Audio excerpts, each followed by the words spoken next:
John in Texas, you're on the air with Dr. Steve Pieczenik of steve-pieczenik.com. Go ahead, John. Dr. and Alex, this is an honor. I'm going to simplify what you all have been talking about, and I want the doctor's response on what I have to say. But I believe that since World War II, the globalists and the corporatists have had an agenda to manipulate the world's assets and reserves, things of minerals and natural resources and things that are of value to large multinational corporations. And I'm a firm believer that the resources of the American people have been mortgaged through the military-industrial complex and the CIA and all of these secret armies and illegal activities. And by the way, I think Osama is more or less a theatrical prop to benefit the globalist agenda to confiscate and materialize huge masses of wealth for their own benefit. And I think patriotism has been confused with this globalist agenda. And I think it's so simple. We have been duped as Americans into believing that we've been fighting wars on terrorism, when it all boils down very simply to taking the assets of sovereign nations with real people just like you and I in those countries who live there. And who, by the way, would sell them to us cheaper. They would sell it to us, but then the military-industrial complex and the banks and others couldn't control those countries and couldn't make money in the stealing of it from us, the taxpayers. But what's your question for Dr. Pieczenik? Because what you're saying is just historical reality. Well, let me say what Secretary of Defense Gates said. Basically, supporting the military-industrial complex for more money and more acquisitions of absurd studies and equipment that we don't need, along the lines he said, is not indicative of more patriotism. If anything, less is more. We have to go back to the concerns of our own country, as you implied, which means we have to develop our own oil resources. In the United States, we have it. In Montana, we have enough oil to equal what you have in Saudi Arabia. We have to deal with our own water supplies where we don't have to ship it overseas. We have to be able to build our own infrastructure. In short, the crooks of our system, the kleptocracy that came out of the system is not American and should be destroyed. Simply as that. The Wall Street, the transnational corporations, there's no reason why the oil companies shouldn't be taxed and shouldn't be held accountable. They're not supplying the oil to the United States. What their propaganda is, very simply, is the oil that we acquired in the Middle East doesn't go to America. It goes to China and Japan. So you're correct. We're sending soldiers to protect pipelines, which don't really have any national security bearing, but people like Cheney, that what I call the cowards and the alcoholics like Cheney, who was a bum to begin with in Yale when he was thrown out, and then Wisconsin, who never fought a war and refused to serve our country, is typical of these transnational corporations, the military-industrial complex, where they're cowardly.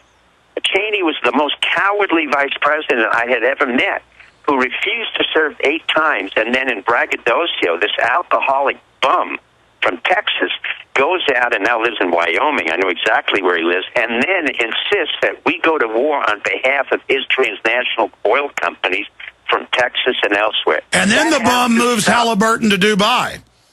And that's Halliburton to Dubai. And by the way, Halliburton was, as you know, the subsidiary of it was LBJ's company, BB&R, which was then taken over. And what's interesting is Cheney actually lost while he was CEO net asset values of Halliburton.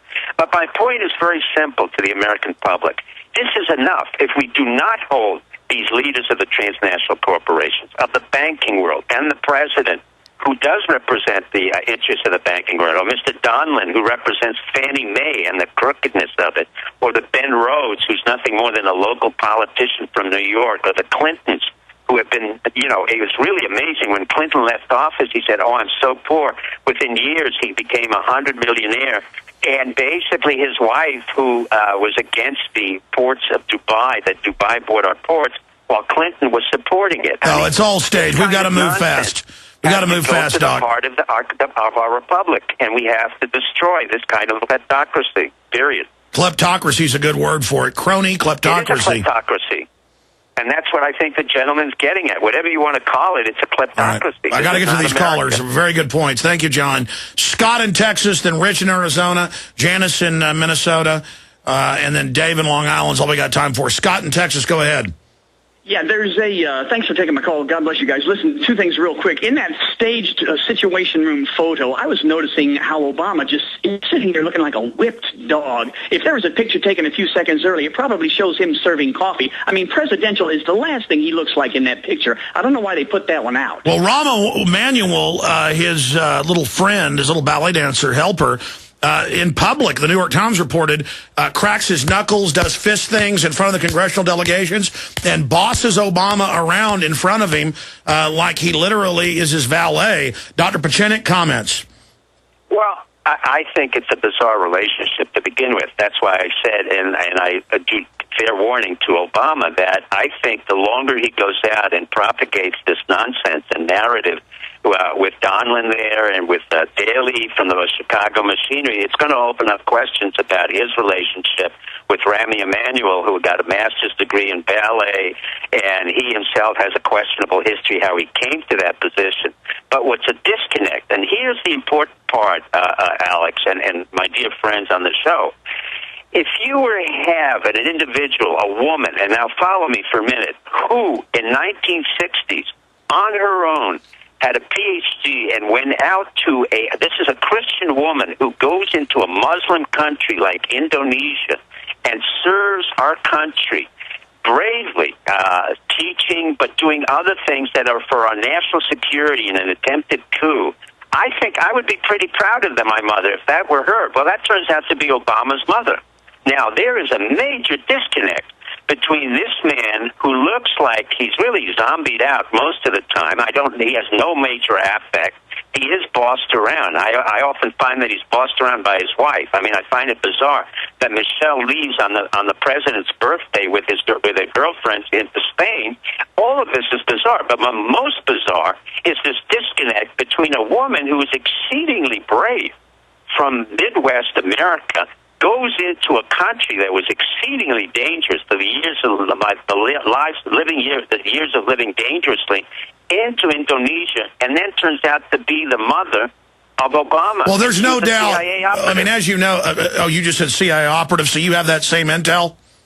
Yeah, I mean, Madsen's correct. It's not just that, but I checked it out beyond that. When you work for the East-West Center, which I was, I was involved with because I was Deputy Assistant Secretary of East Asia, that's in Hawaii, and you work for the CIA one way or the other. You're funded. A PhD woman who teaches Russian and learns Russian in the 1950s and 60s should be very proud she worked for the CIA. Now, let me explain this to the audience. Working for the CIA is not anathema. They have protected our country during the 50s and 60s and 70s. What's anathema is that the degradation that has happened to the CIA and the rest of the intelligence community because they were taken over by people who insisted that this intelligence network, which has been very valuable to our national security, now serve domestic purposes and purposes that don't fit our national security system. But if I had a mother who had been in the CIA and served my country and put her life at stake in a Muslim country in 1960, my God, I would stand up there and say, I am very proud. There's a total disconnect here. This president doesn't say anything about her mother. Best he says is, she's a hippie. That was no hippie. A woman who's studying Russian and goes into Indonesia, works for the Export-Import Bank, the Hawaiian East-West Center. Those are facts. That's not something that's made up. Madsen, by the way, I do not know him, but I know his clearances were a lot higher than my clearances if you're working at the National Security Agency, for sure.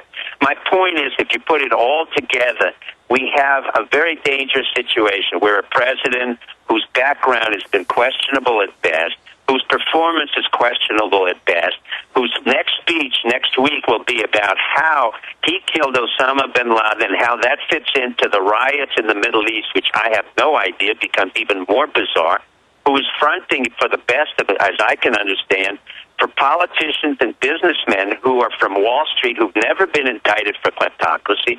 We have a Republican and a Democratic political body that is totally cowardly, whose only interest is self-aggrandizement, and we have an American public that's waiting to erupt to say, see to desist all this nonsense. Our major concerns has to be the debt, jobs. We don't have enough jobs. Community services. We don't want to go. Absolutely, Doc. We're almost out of time. Let's go to some more calls. Scott, real fast. Anything else?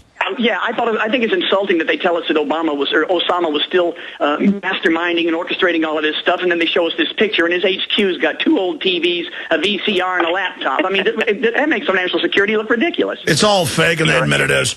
You're absolutely correct. I mean, it's all fake, folks. You're right. I mean, literally, him and Emmanuel are dancing around in women's clothing. I mean, it's just ridiculous. Rich in Arizona, you're on the air. Go ahead. Go ahead, Rich. Sorry, gentlemen, I had to turn my speaker off. So I had a question for Dr. Pieczenik, and also, if you'll allow me to, I wanted to make just a quick comment of kind of my own observations of the mentality in our country now.